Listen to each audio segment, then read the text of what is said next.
El vapor del café con leche, que una vez fue mi consuelo matutino, se sintió como una quemadura ácida en mi garganta. La voz de Patricia, mi nuera, se había vuelto un susurro helado, pero sus palabras cortaron más profundo que cualquier grito. Elena, dijo, sin mirarme a los ojos, concentrada en el revoltijo de su plato de chilaquiles fríos.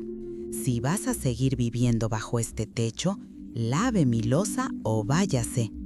El silencio que siguió no fue el de un asombro repentino, sino el de una tensión largamente acumulada que finalmente explotaba, dejando una quietud densa y dolorosa. Mi hijo, Ricardo, sentado frente a ella, apenas levantó la mirada de su teléfono, el rostro pálido y los hombros encogidos, como si intentara desaparecer en la silla de plástico. Sofía, mi nieta, una niña de 12 años, con ojos vivaces que solían mirarme con una adoración que ya no veía, se quedó inmóvil, la cuchara a medio camino de su boca, sus pequeños hombros tensos.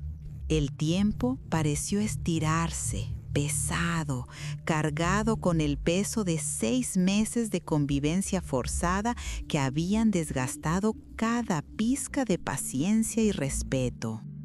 Yo, Elena, con 68 años a cuestas y las manos marcadas por una vida de trabajo, sentí un frío que no era del ambiente, sino del alma.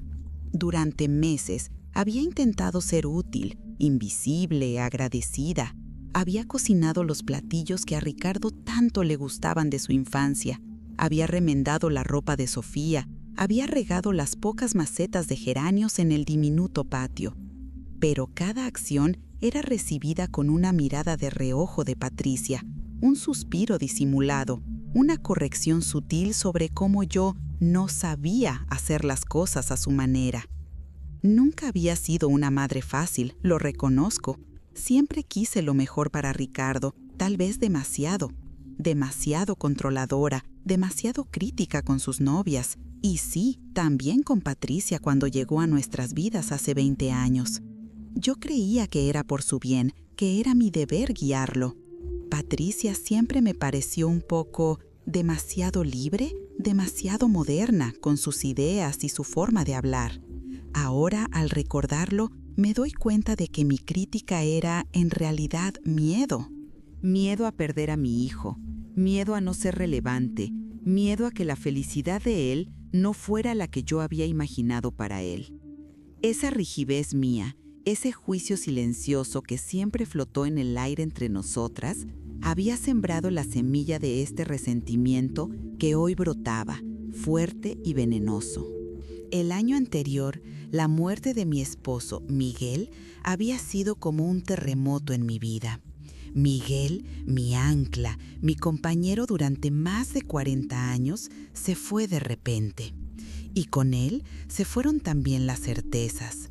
La casa que habíamos construido juntos en la colonia Roma se había vuelto demasiado grande y demasiado silenciosa. Las cuentas, que él siempre había manejado con una destreza admirable, empezaron a enredarse en mis dedos torpes. Mis ahorros, pocos y destinados para mis últimos años, disminuían con una velocidad alarmante. Ricardo, mi único hijo, siempre fue un buen muchacho, pero nunca fue de tomar la iniciativa. Patricia, por su parte, trabajaba en una estética, pero las deudas de la casa de Infonavit en Iztapalapa donde vivían se multiplicaban como conejos.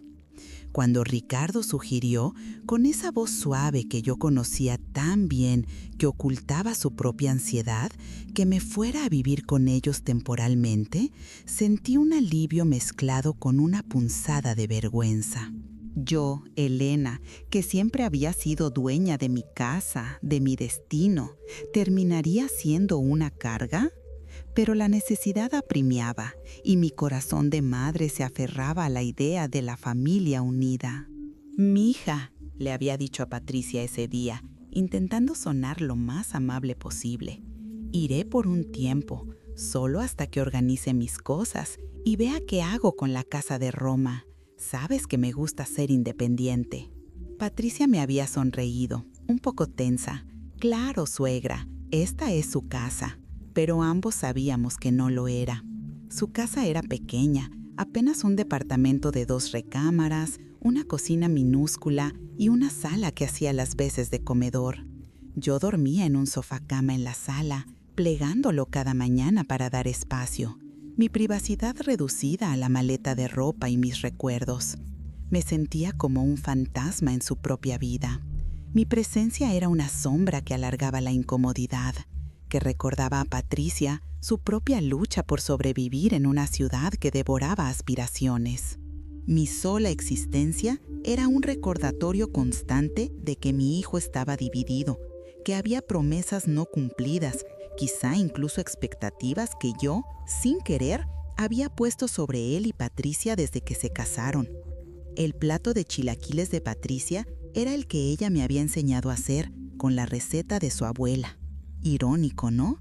Había pasado las últimas semanas tratando de aprender, de encajar, de ser esa suegra moderna y flexible que siempre había jurado que sería.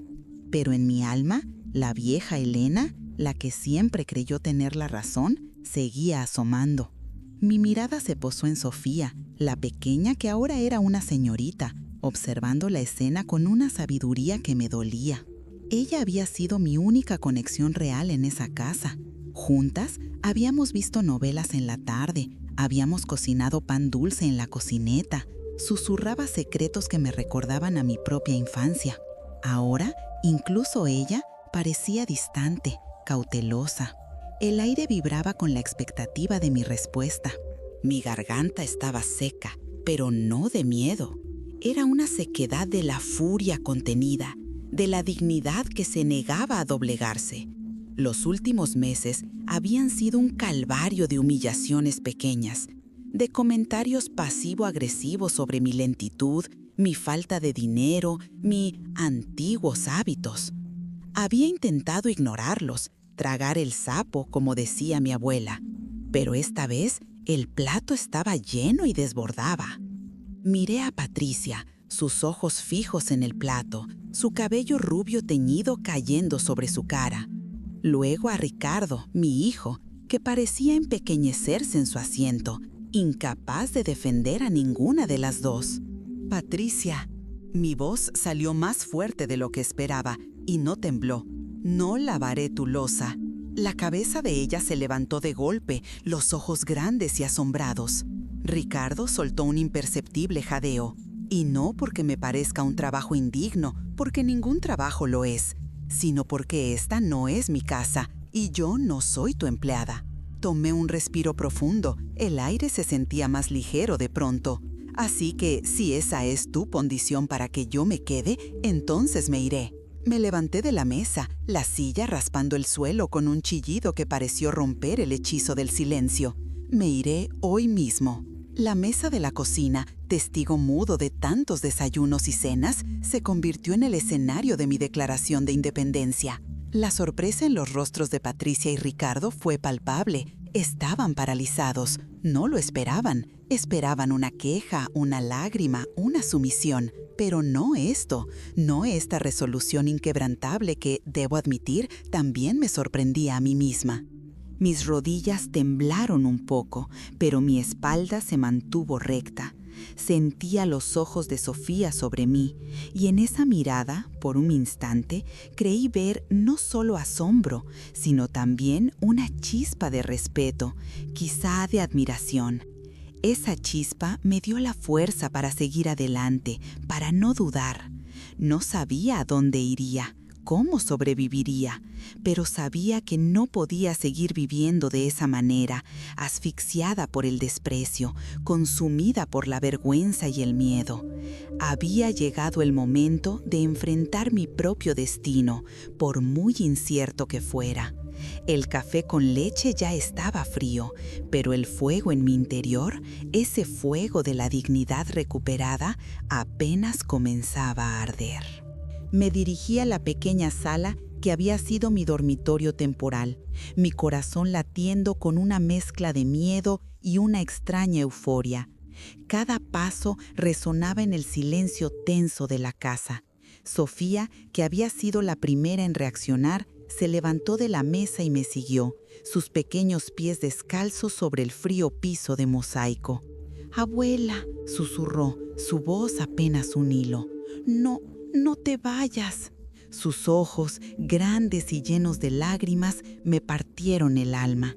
Ella no tenía la culpa de las tensiones entre los adultos, de las decisiones mal tomadas, de las palabras hirientes. Ella solo quería la estabilidad que yo, sin querer, había contribuido a romper. Pero no podía quedarme por ella. No podía enseñarle que la dignidad era negociable, que el respeto era opcional. «Mija», le dije, arrodillándome para quedar a su altura, mis manos temblorosas acariciando su rostro. A veces las personas necesitan su espacio y a veces una necesita su propio cielo para respirar. Traté de sonreír, pero sentí mis propios ojos picar. «Estaré bien, mi amor, siempre estaré bien». Ella asintió lentamente, sus lágrimas rodando por sus mejillas. Sabía que ella, a su corta edad, entendía mucho más de lo que sus padres imaginaban. Me levanté y con una resolución renovada empecé a recoger mis pocas pertenencias. Mi maleta vieja, desgastada por los años y los viajes de juventud con Miguel, estaba casi vacía. Unas cuantas prendas, un par de libros, una foto amarillenta de Miguel y yo en el Zócalo y el rosario que mi madre me había dado. Eso era todo lo que me quedaba de una vida entera.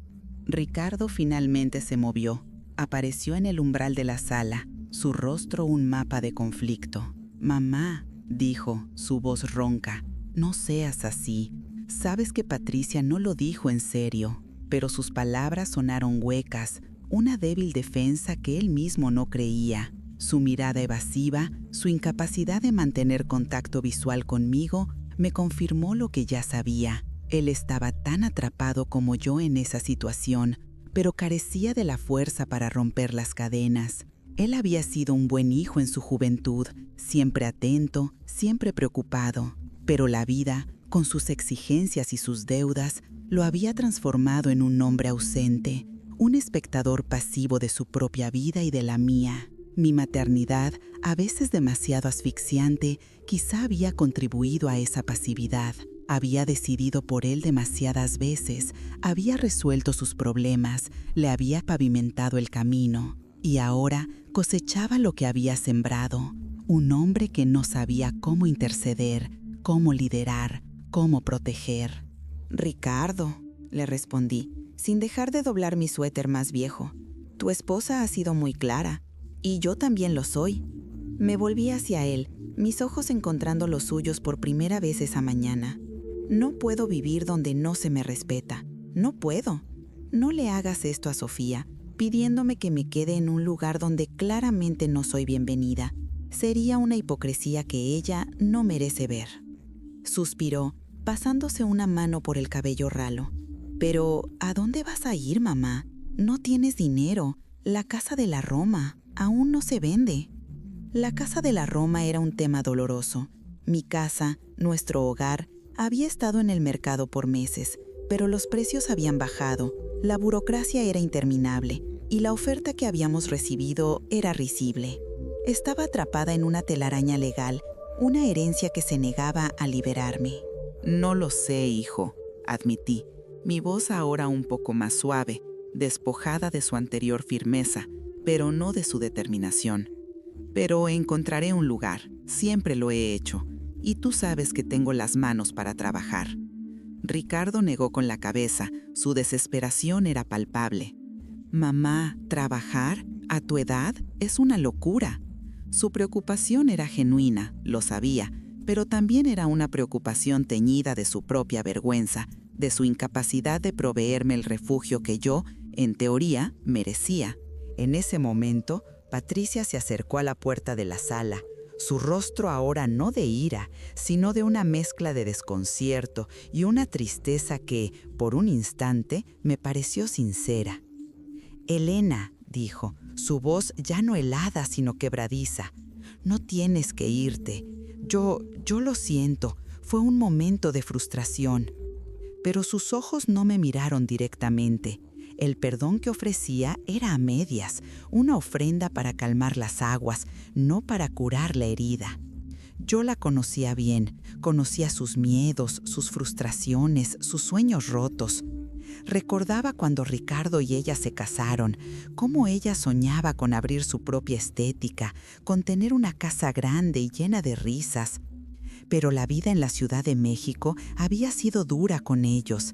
Ricardo había perdido su empleo como contador hace unos meses y ahora trabajaba en lo que podía, de chofer de aplicación, y eso apenas cubría los gastos. Sofía necesitaba lentes nuevos y un tratamiento dental que no podían pagar. Yo, con mi ceguera de madre y mi juicio constante, no había visto la profundidad de su desesperación, solo sus manifestaciones de descontento.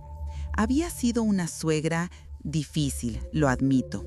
Nunca me había esforzado en verla como una persona, solo como la esposa de Ricardo. Patricia, le dije con una voz tranquila, no pido disculpas, entiendo tu frustración, pero no puedo quedarme. Necesito encontrar mi propio camino, así como tú necesitas el tuyo, y ustedes necesitan el suyo, como familia. Recogí mi maleta, que no pesaba casi nada. Sofía se aferró a mi pierna sollozando. La abracé con fuerza, sintiendo el calor de su cuerpo menudo, el olor de su cabello. Nos veremos, mi amor. Estaré cerca. Le di un beso en la frente. Susurré en su oído. Cuida a tus papás y sé fuerte. Con un último vistazo a Ricardo y Patricia, que seguían en el umbral, estáticos, como si el tiempo se hubiera detenido para ellos, me dirigí hacia la puerta principal. El sol de la mañana se filtraba por la ventana, prometiendo un nuevo día, y con él un nuevo comienzo para mí. No sabía lo que me esperaba fuera de esas 4 paredes, pero sabía que cualquier cosa sería mejor que la asfixia silenciosa que había vivido. El miedo era un compañero constante, pero la dignidad, esa vieja amiga que había recuperado en ese momento, me daba la fuerza para seguir adelante. Sabía que el camino sería largo y lleno de espinas, pero por primera vez en mucho tiempo sentí que era dueña de mis propios pasos. La calle me esperaba, con sus ruidos, sus olores, sus promesas y sus peligros, y yo, Elena, estaba lista para enfrentarla.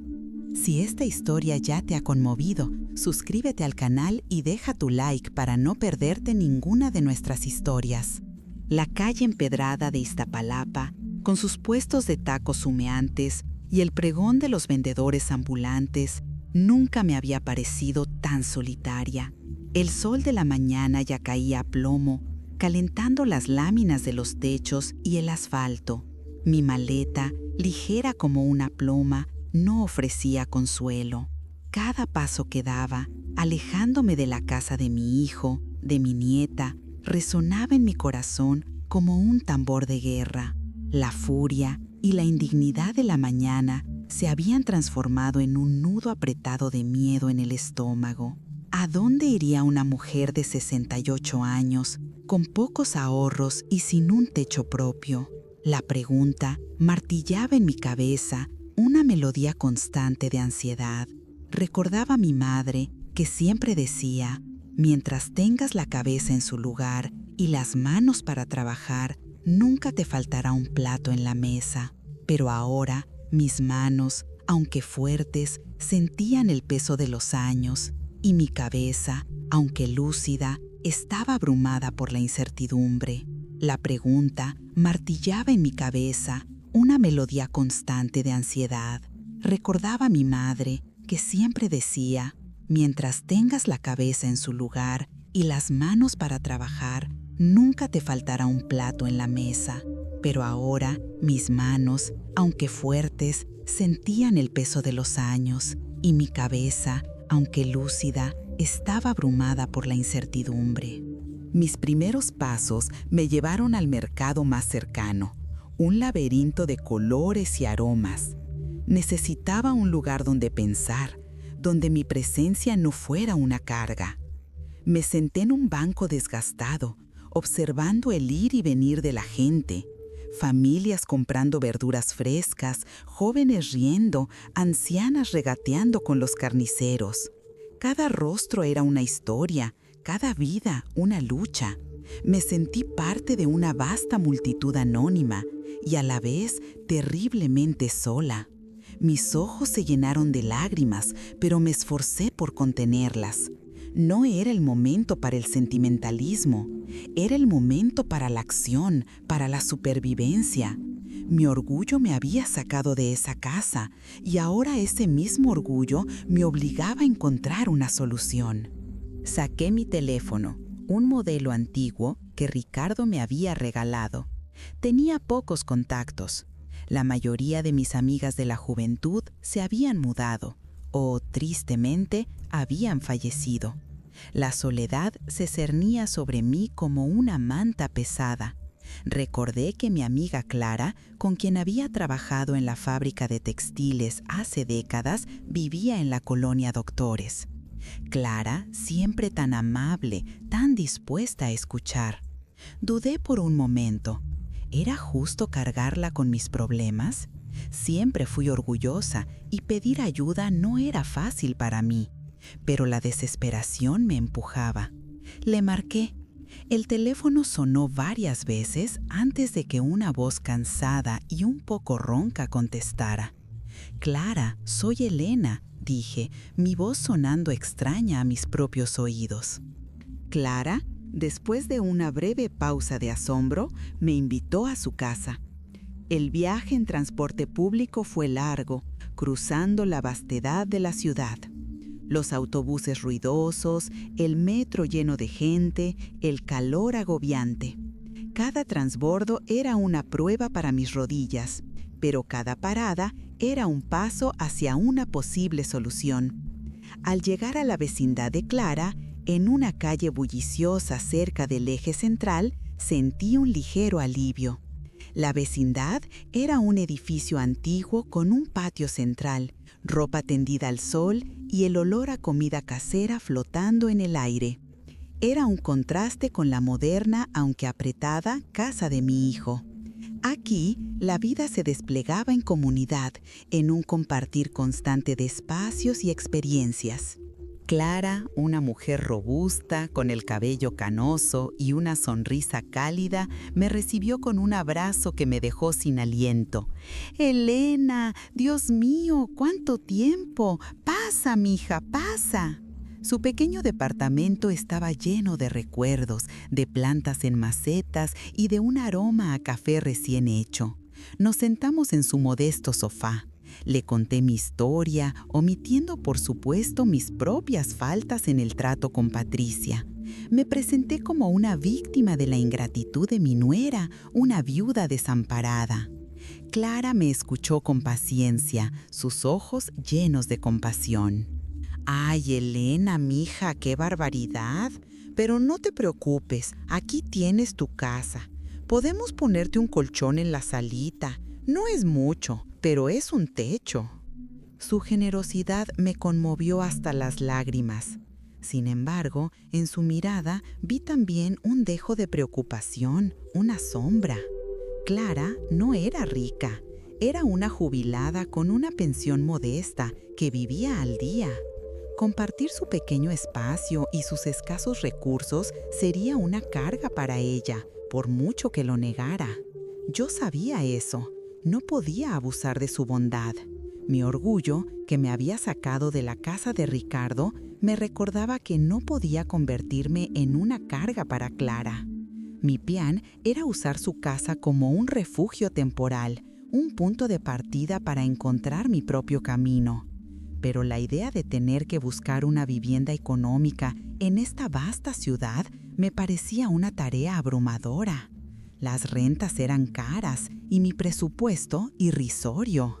Al día siguiente, Clara me ayudó a buscar anuncios de habitaciones en renta en los postes de luz y en las tiendas de abarrotes. Caminamos por horas bajo el sol, visitando un cuarto en renta tras otro. El primero era en una azotea, sin baño privado, el techo de lámina y el calor insoportable. El segundo, una habitación húmeda en un sótano oscuro con el olor a moho. El tercero, un espacio compartido con varias personas, un ambiente ruidoso y caótico que mi alma ya cansada no podía soportar. Cada puerta que se cerraba ante mí, cada no o cada precio exorbitante era un golpe a mi ya frágil confianza. Sentí que el mundo se encogía a mi alrededor, que no había un lugar para mí. En uno de esos recorridos agotadores, me encontré con un anuncio que parecía prometedor. Cuarto amueblado, Colonia Portales, cerca del metro, precio accesible. Con esperanzas renovadas, fuimos a visitarlo. Era un pequeño cuarto en la parte trasera de una casa antigua, propiedad de una señora de edad avanzada llamada Doña Rosa. El lugar era modesto pero limpio, con una cama individual, un pequeño ropero y una ventana que daba a un diminuto jardín. El precio, aunque ajustado a mis posibilidades, era el límite. Doña Rosa me pareció amable, pero sus ojos denotaban una astucia particular. Me pidió un mes de renta por adelantado y un depósito que me obligaría a gastar casi la mitad de mis escasos ahorros. Dudé, pero la alternativa era seguir siendo una carga para Clara, o peor, volver con Ricardo y Patricia. No podía. «Lo tomaré», le dije a Doña Rosa, mi voz sonando más segura de lo que me sentía. Le entregué el dinero, una parte importante de mi patrimonio. Doña Rosa sonrió, sus ojos brillando con una satisfacción que me hizo sentir un escalofrío. Me entregó una llave oxidada y me dio las instrucciones básicas. Me despedí de Clara, prometiendo visitarla pronto y agradeciéndole su inmensa ayuda. Al entrar en mi nuevo hogar, sentí una mezcla de alivio y una profunda soledad. Era mío, sí, pero era apenas un cuarto, y ahora mis ahorros estaban peligrosamente bajos. La urgencia de encontrar un trabajo, de generar ingresos, se volvió una prioridad absoluta. Había quemado mis naves, como se decía. Ahora solo quedaba mirar hacia adelante y construir algo de la nada. Los días de la vieja Elena, la que solo se preocupaba por su familia y su casa, habían terminado. Una nueva Elena estaba naciendo, una que tendría que aprender a valerse por sí misma, a reconstruir su vida pieza por pieza, sin ayuda, sin lujos, solo con la fuerza de su voluntad. El colchón en el suelo se sentía como una tabla. Mis huesos, ya acostumbrados al confort del sofá-cama de mi hijo y antes a la cama matrimonial que compartí con Miguel durante tantos años, protestaban con cada movimiento. La pequeña habitación en casa de Doña Rosa era apenas un respiro, un lugar para resguardarme, pero no un hogar. El olor a humedad y a viejo impregnaba mis pocas pertenencias. Me sentía como una náufraga en una isla diminuta, con el vasto océano de la Ciudad de México extendiéndose a mi alrededor. Había gastado casi la mitad de mis ahorros en la renta y el depósito, una decisión que ahora, en el silencio de la noche, me parecía precipitada, casi temeraria. La preocupación por el futuro me mantenía despierta, las horas arrastrándose lentas y pesadas. Decidí que no podía perder ni un solo minuto. Mi mente, que había estado tan nublada por el dolor y la incertidumbre, empezó a trabajar. Siempre me había gustado cocinar. Mis moles y mis tamales eran famosos en la familia, y en las posadas del barrio, mis buñuelos siempre eran los primeros en desaparecer.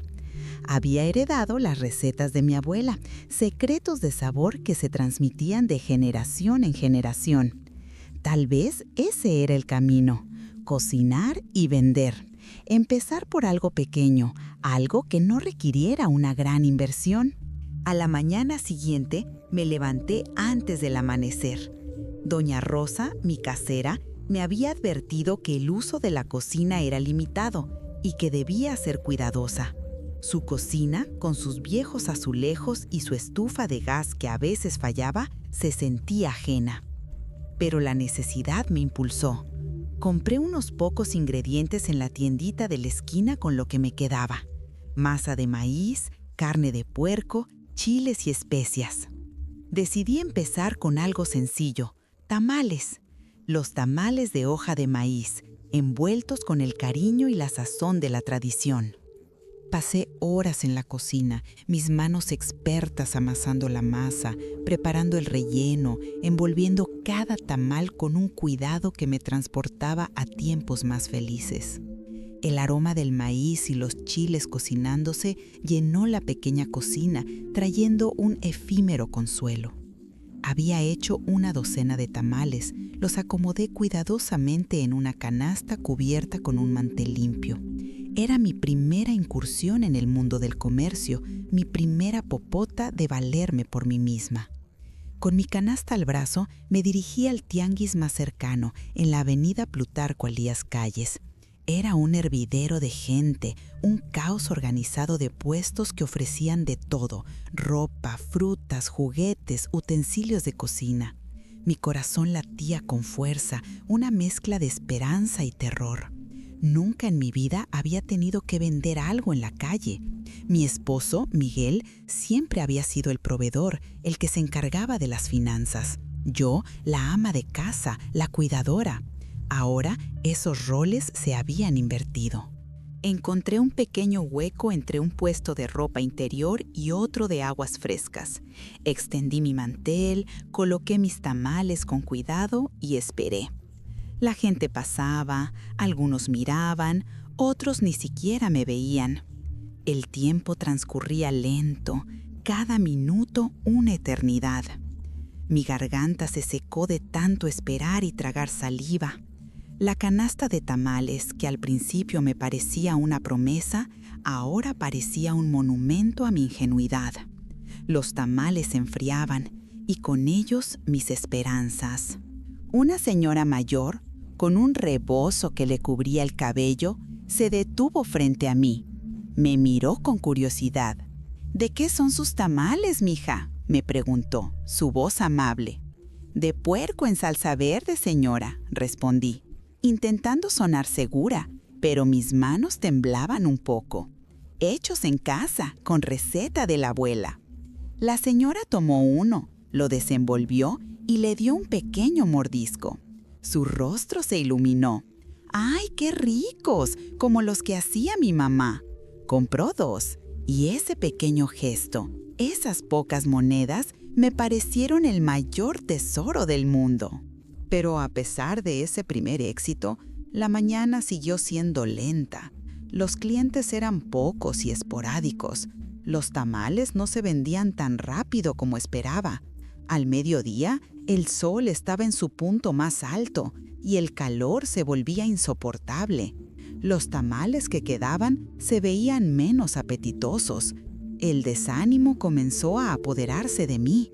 Había puesto toda mi esperanza en esto y el resultado era, en el mejor de los casos, mediocre. Sentí el fracaso en el aire, pesado y amargo. Este era mi primer revés, un golpe directo a mi naciente espíritu emprendedor. No solo había gastado parte de mis ya limitados recursos en los ingredientes, sino que el esfuerzo físico de la preparación y las horas bajo el sol me dejaban exhausta. Con la canasta aún a medio llenar y el corazón encogido, decidí levantarme. No podía seguir allí, sintiendo la mirada de los otros vendedores que parecían más experimentados, más exitosos. Me sentí tonta, ingenua. ¿Qué pensaba? ¿Que una mujer de mi edad, sin experiencia en ventas, podría competir en un tianguis tan grande y concurrido? Era una fantasía. Este golpe me llevó a la reflexión. Mi orgullo me había impulsado a salir, a buscar una solución rápida, pero la realidad era mucho más compleja y cruel. No bastaba con saber cocinar, se necesitaba saber vender, saber dónde y a quién. Y yo no sabía nada de eso. El camino sería más largo y más difícil de lo que había imaginado. Regresé a mi pequeña habitación, mi espalda dolía, mis pies estaban hinchados y mi espíritu estaba por los suelos. La cena sería un tamal frío y un vaso de agua. La soledad, mi única compañía. El primer fracaso en el tianguis me dejó una cicatriz, pero también una lección. La amargura del tamal frío que cené aquella noche se mezcló con la determinación de no rendirme. La frustración era palpable, el agotamiento físico se sumaba a la carga emocional. Mis pies, hinchados por las horas de pie, ardían. Mis hombros, acostumbrados a la carga de un hogar, ahora sentían el peso de una canasta casi vacía y de sueños que parecían desvanecerse. Doña Rosa, mi casera, me miró con una mezcla de curiosidad y lástima cuando volví, la canasta bajo el brazo, mis ojos seguramente reflejando la derrota. «No vendió mucho, ¿verdad, mija?», me preguntó, su voz áspera pero no del todo hostil. Negué con la cabeza, incapaz de articular una respuesta. Los días siguientes fueron un torbellino de incertidumbre. Mis ahorros disminuían con una rapidez alarmante. La renta del siguiente mes se acercaba y no tenía ni la mitad. La idea de volver con Ricardo y Patricia, aunque fuera por pura necesidad, me revolvía el estómago. Mi dignidad, esa que había defendido con tanto ahínco, no me lo permitía.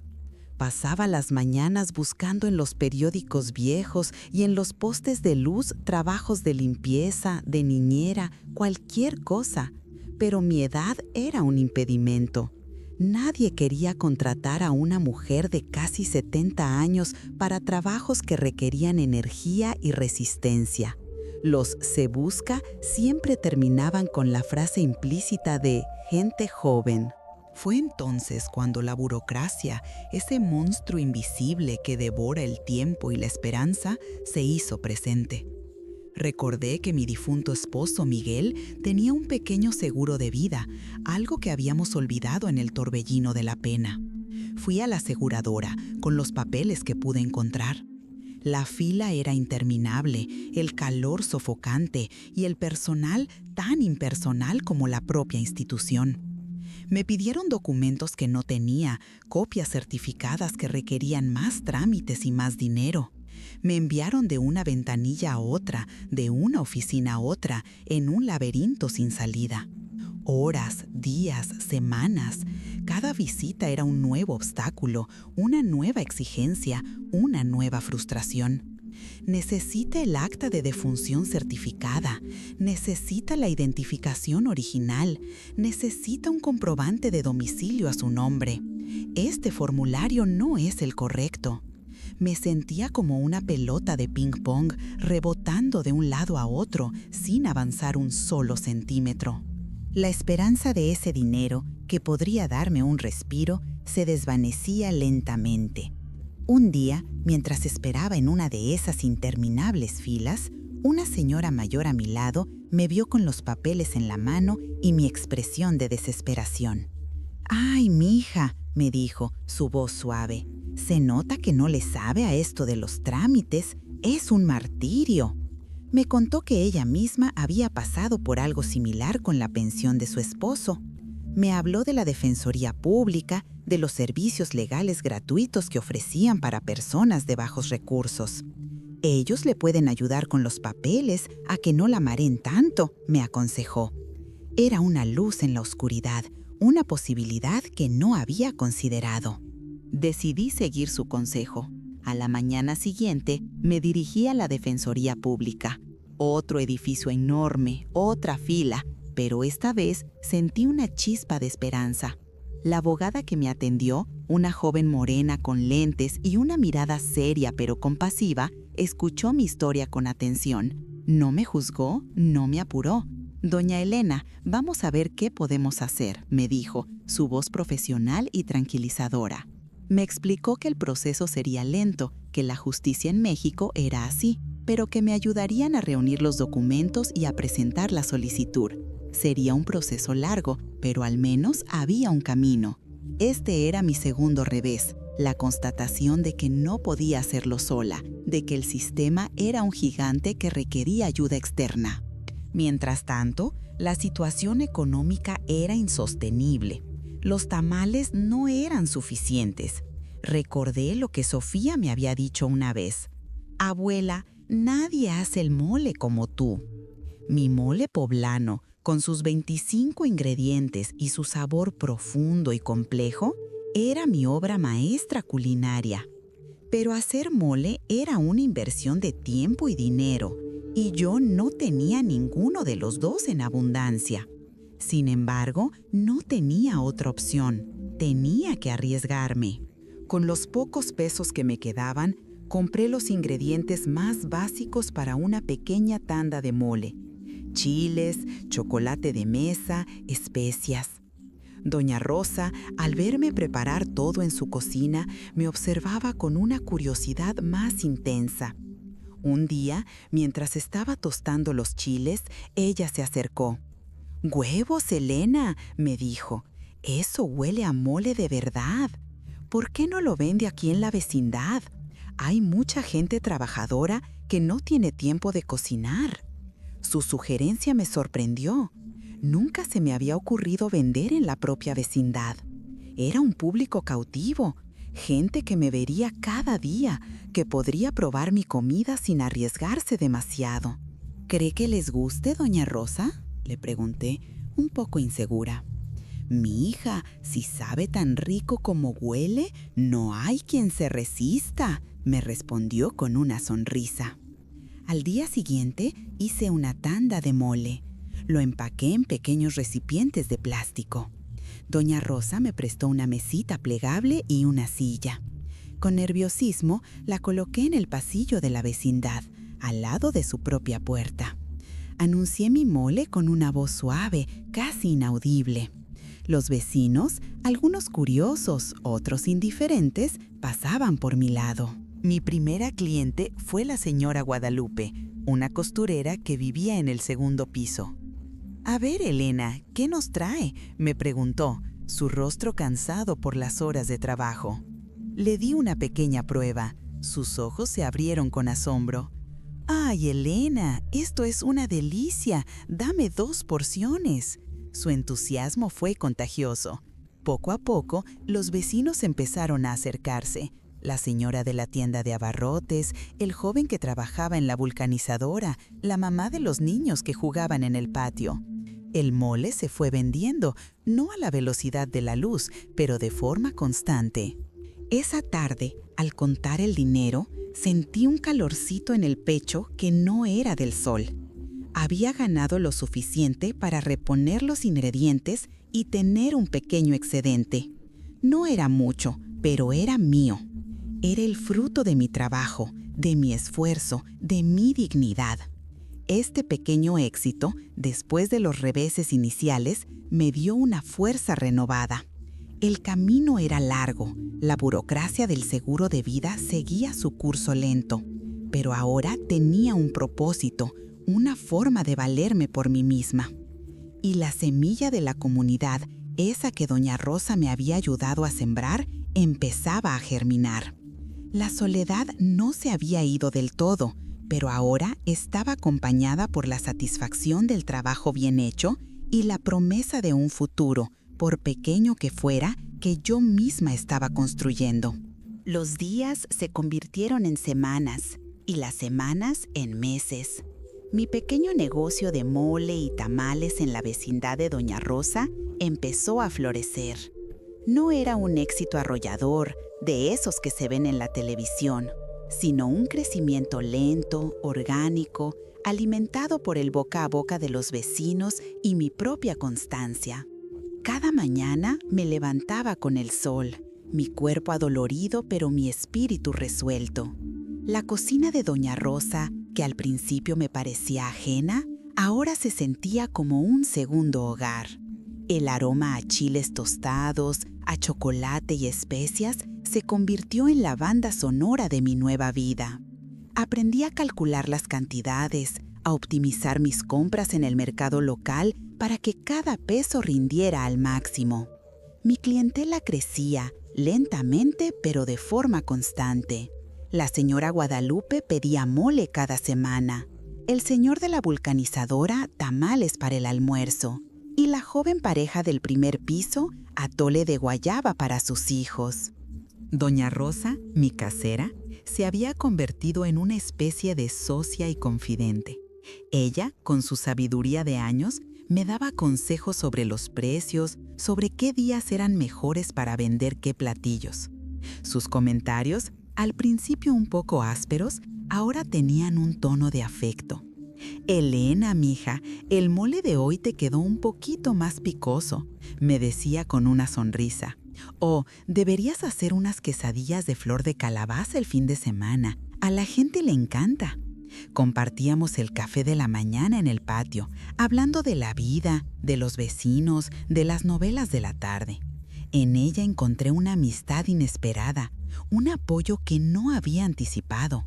Ella también tenía sus propias penas, sus propios recuerdos, y en nuestras charlas nos encontramos mutuamente un consuelo. Mientras mi pequeño negocio se asentaba, la tortura de la burocracia con la aseguradora de Miguel continuaba.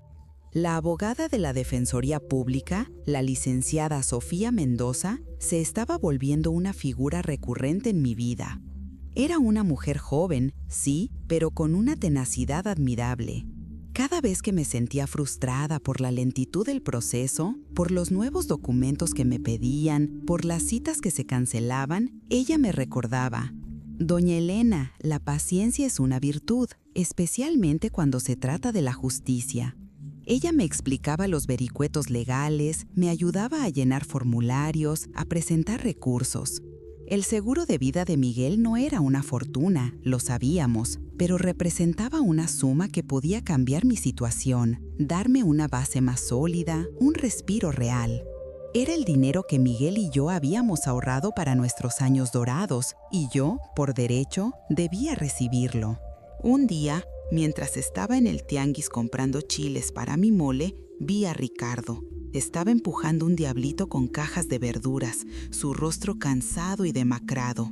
Me escondí entre los puestos, no por vergüenza, sino por una punzada de dolor. Me dolía verlo así, me dolía la distancia que se había creado entre nosotros. La noticia de que había perdido su trabajo como contador se había confirmado.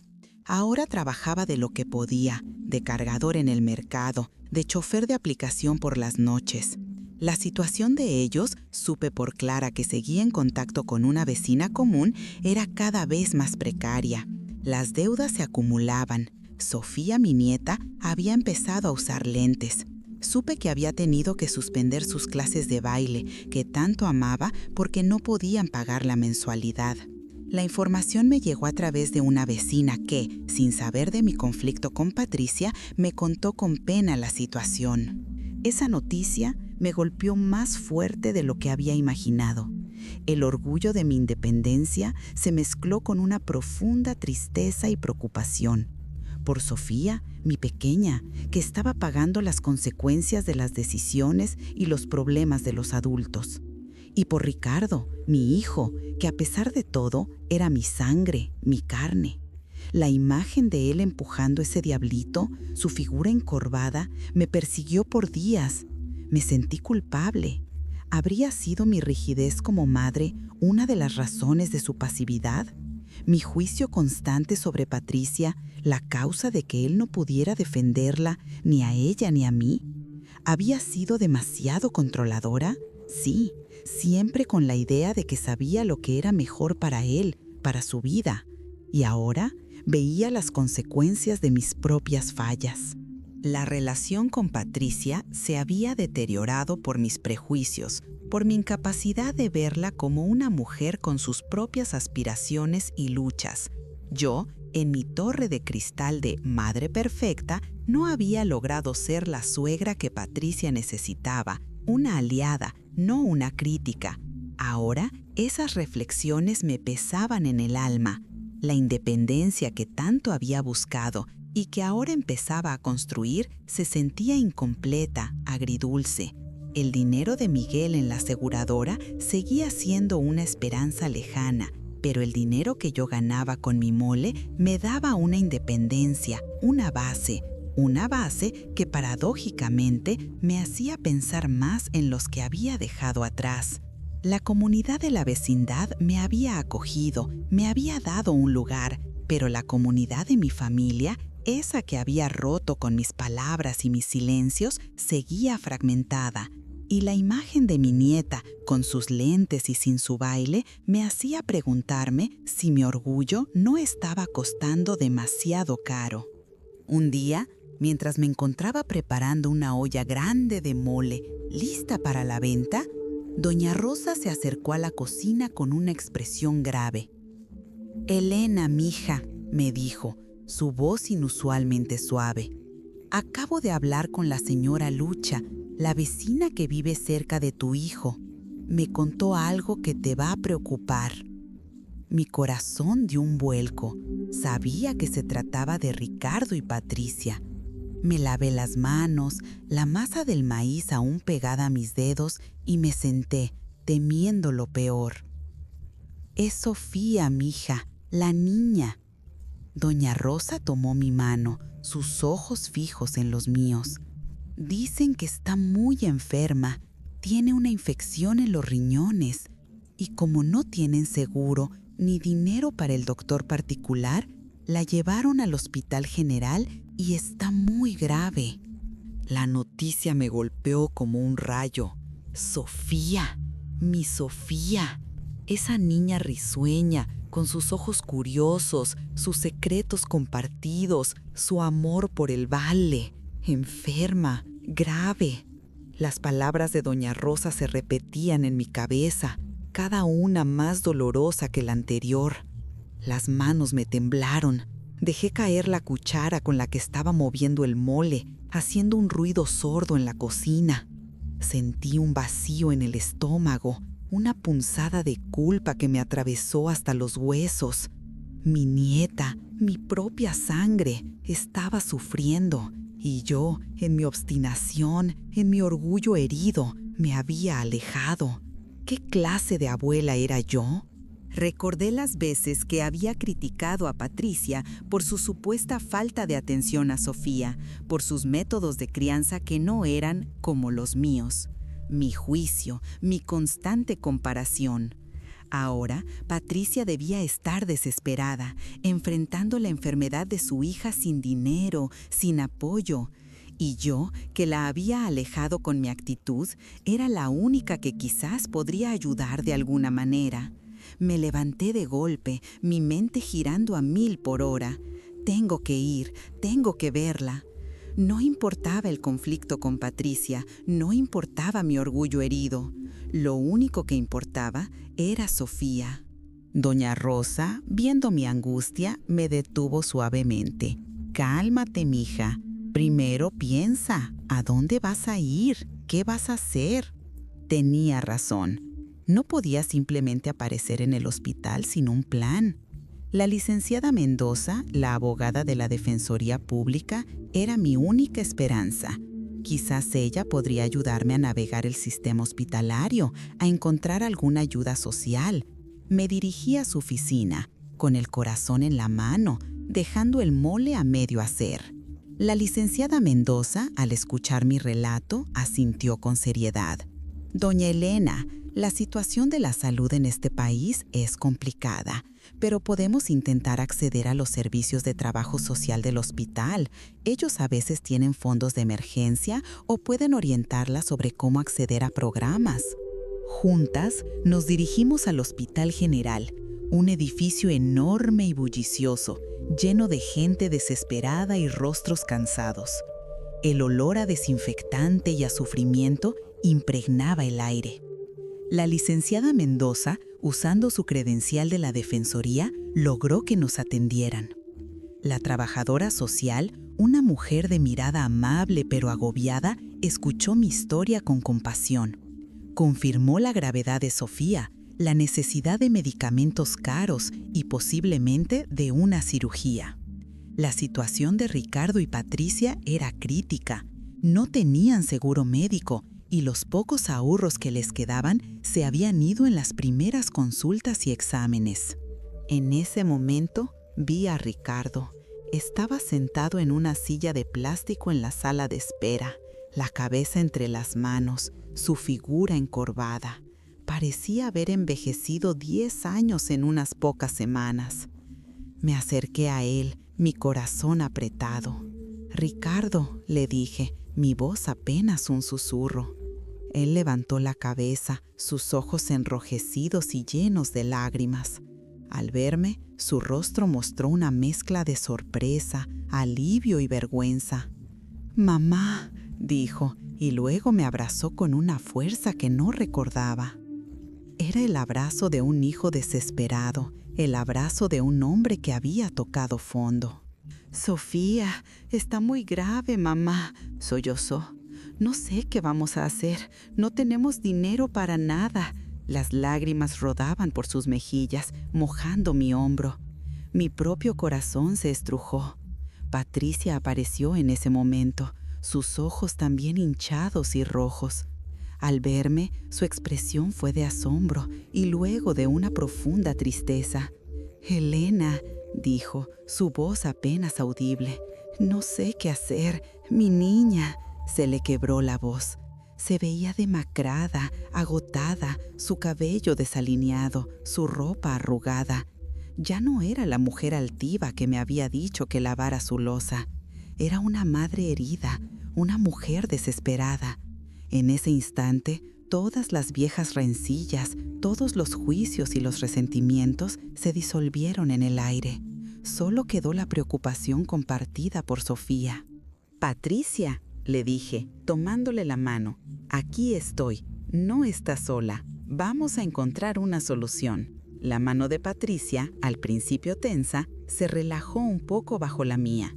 Me miró y en sus ojos, por primera vez, vi no la hostilidad que había caracterizado nuestra relación, sino una vulnerabilidad, una súplica silenciosa de ayuda. Habíamos llegado a un punto de inflexión. El dolor de Sofía nos había unido en una forma que ninguna palabra, ninguna disculpa había podido lograr antes. Era un momento de verdad, de cruda realidad, que nos obligaba a dejar de lado nuestros orgullos y nuestras heridas para enfrentar una amenaza común. La licenciada Mendoza, silenciosa a mi lado, observaba la escena, comprendiendo la magnitud de la reconciliación que se estaba gestando en ese ambiente de desesperación y esperanza. El ambiente en la sala de espera del hospital era un torbellino de emociones. Ricardo, Patricia y yo, sentados en las incómodas sillas de plástico, nos sentíamos suspendidos en un limbo, esperando noticias de Sofía. Las horas pasaban lentas, cada minuto una eternidad cargada de incertidumbre. La licenciada Mendoza había hecho algunas llamadas, moviendo hilos para acelerar el acceso a la asistencia social del hospital, pero todo tomaba tiempo. Patricia, con los ojos fijos en la puerta del área de emergencias, finalmente rompió el silencio, su voz apenas un susurro. «Lo siento, Elena», dijo sin mirarme, las palabras casi ahogadas por el llanto. «Siento todo lo que te dije, la forma en que te traté. Estaba tan frustrada con todo, con Ricardo, que perdió su trabajo, con las deudas que nos ahogan, con la casa que se nos cae a pedazos, y Sofía, su salud, sus clases de baile que no podemos pagar. Sentía que todo se me venía encima, y tú estabas ahí, y yo te vi como parte del problema. Lo sé, soy una estúpida». Sus palabras, dichas con una sinceridad brutal, me golpearon. La imagen de la Patricia altiva y crítica se desvaneció, revelando a una mujer agotada, abrumada por la vida. Recordé mis propias palabras, mis juicios silenciosos sobre ella, sobre su forma de ser, de criar a Sofía, de llevar su casa. Mi ceguera había sido profunda.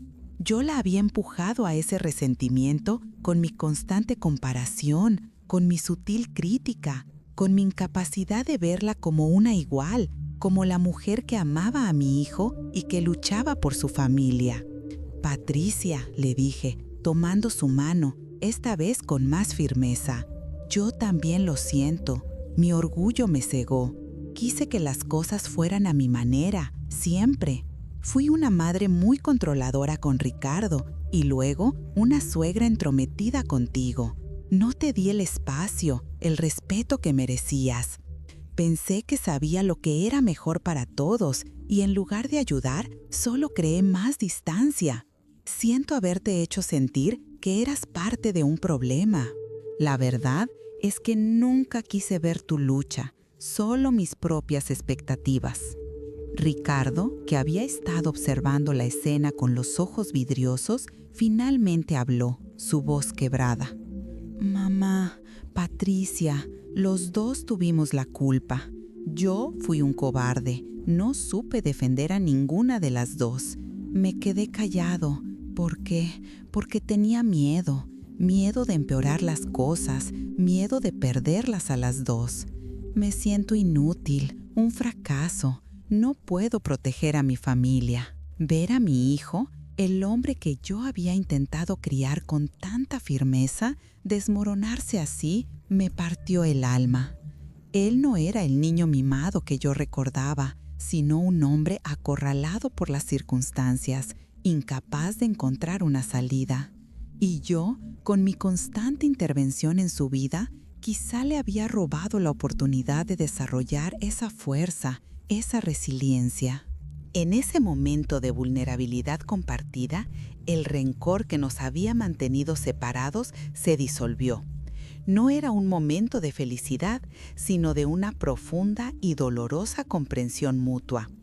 Entendimos que no había un solo villano en nuestra historia, sino una red compleja de miedos, inseguridades, orgullo y expectativas no cumplidas que nos habían llevado a este punto. La enfermedad de Sofía, terrible como era, había servido como un catalizador, obligándonos a confrontar nuestras propias faltas y a extender una rama de olivo. La licenciada Mendoza regresó, su rostro un poco más relajado. Doña Elena, ya he hablado con la trabajadora social y la directora del hospital. Dada la urgencia y la situación de bajos recursos, han accedido a iniciar el protocolo para acceder a algunos fondos de emergencia y a medicamentos básicos. No es todo lo que necesitamos, pero es un comienzo. Un pequeño rayo de esperanza se abrió paso en la oscuridad. No era una solución completa, pero era un paso. Con mi mole, dije, mi voz aún temblorosa pero con una nueva determinación. He logrado juntar un poco de dinero. No es mucho, pero es algo. Saqué el pequeño fajo de billetes que había guardado, el fruto de mis semanas de trabajo en la vecindad. Aquí está, es para Sofía, para lo que necesite. Ricardo y Patricia me miraron con asombro y luego con una gratitud que me hizo sentir un calor en el pecho. «Mamá, no», dijo Ricardo, intentando rechazarlo. «Es tu dinero, ¿lo necesitas tú?» «No, hijo», le respondí, mi voz firme. «Sofía lo necesita más y yo puedo volver a hacerlo. Tengo mis manos y mi sazón». Patricia, con los ojos aún húmedos, tomó mi mano. «Gracias, Elena. De verdad, no sé cómo agradecerte». En ese apretón de manos sentí un vínculo nuevo, un hilo frágil pero genuino que comenzaba a tejerse entre nosotras. No era el amor instantáneo de una familia de novela, sino el respeto ganado con la vulnerabilidad, con el reconocimiento de las propias faltas. La situación de Sofía seguía siendo grave, el camino hacia su recuperación incierto. Pero por primera vez en meses no estábamos solos en esta lucha. Éramos una familia, rota pero unida por la crisis, aprendiendo a perdonar, a entender, a apoyarnos mutuamente. El mayor tesoro que podíamos encontrar no era dinero ni propiedades, sino la posibilidad de reconstruir esos lazos humanos que habíamos permitido que se rompieran. La batalla por la salud de Sofía apenas comenzaba, pero la batalla por nuestra familia, esa ya había dado un giro inesperado hacia la reconciliación. Los días siguientes en el hospital fueron una prueba de fuego para nuestra recién formada tregua familiar. Sofía seguía grave, luchando contra la infección en sus riñones. Ricardo, Patricia y yo nos turnábamos en la sala de espera, compartiendo la angustia, los pequeños avances y los inevitables reveses. La licenciada Mendoza continuó siendo nuestra aliada incansable, gestionando el acceso a medicamentos, apelando a la directora del hospital para tratamientos especiales e incluso buscando redes de apoyo de ONGs que pudieran ofrecer algún recurso adicional. Gracias a su perseverancia, Sofía recibió la atención que necesitaba, aunque el costo emocional y financiero era inmenso. En esos días de incertidumbre, las conversaciones entre Patricia y yo se volvieron más profundas, más honestas. Sentadas en la cafetería del hospital, bebiendo café aguado, hablamos de nuestras vidas, de nuestros miedos, de las expectativas que teníamos y de cómo la realidad nos había golpeado a ambas. Patricia me contó sobre sus propios sueños, su frustración al ver su estética estancada, su miedo a no poder darle a Sofía la vida que soñaba. Me habló de cómo la presión económica y la enfermedad de su padre, también sin seguro, la habían consumido y cómo mis críticas, por sutiles que fueran, se sentían como un peso más en su ya cargada espalda. Sentía que no importaba lo que hiciera, nunca era suficiente para ti, Elena, me confesó, las lágrimas rodando por sus mejillas. Mis propios ojos se llenaron de lágrimas al escucharla. Patricia, mija, lo siento tanto. Yo nunca quise eso. Solo quería lo mejor para mi hijo y para Sofía. Pero mi forma de querer era a veces asfixiante, lo sé. Quería controlarlo todo, porque me daba miedo perder lo que tenía, perder mi lugar. Me equivoqué. Fui una suegra con muchos prejuicios. Le conté mis miedos de la vejez, de la soledad, de la pérdida de mi identidad después de la muerte de Miguel. Le hablé de cómo el orgullo me había impedido pedir ayuda, cómo me había encerrado en mis propias heridas. En ese acto de mutua confesión, de vulnerabilidad compartida, el muro que habíamos construido entre nosotras, ladrillo a ladrillo durante 20 años, empezó a derrumbarse. Ricardo, por su parte, también se abrió. Nos confesó su propia sensación de fracaso, su vergüenza por no poder sostener a su familia, por sentirse atrapado entre dos mujeres que amaba. Siempre quise que ustedes se llevaran bien, mamá. Me dolía verlas así, pero no sabía cómo arreglarlo, cómo intervenir sin lastimar a una o a la otra. Su voz estaba cargada de una tristeza que nunca le había permitido mostrar. Le di la mano, apretándola con fuerza. No eres un fracaso, hijo. Eres un buen hombre, un buen padre. Todos cometemos errores. Lo importante es aprender de ellos y seguir adelante. Después de una semana de agonía, la fiebre de Sofía finalmente bajó. Sus riñones comenzaron a responder al tratamiento. La noticia llegó como un soplo de aire fresco, una ola.